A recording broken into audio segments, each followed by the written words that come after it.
Hey there, everyone. Today, I'm excited to share with you my fantastic laundry room transformation featuring a conveniently built-in cabinet with a sink.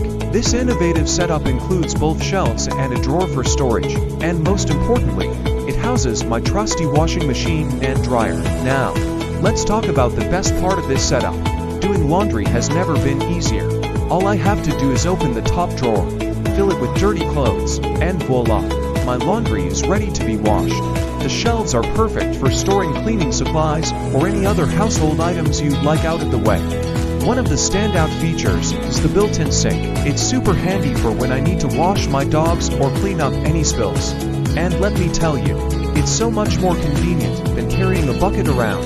In conclusion, this customized laundry room has made my life so much simpler and more organized. If you're looking for a similar setup, check out my video on how I built it. Thanks for tuning in, and don't forget to follow and subscribe for more amazing ideas like this one.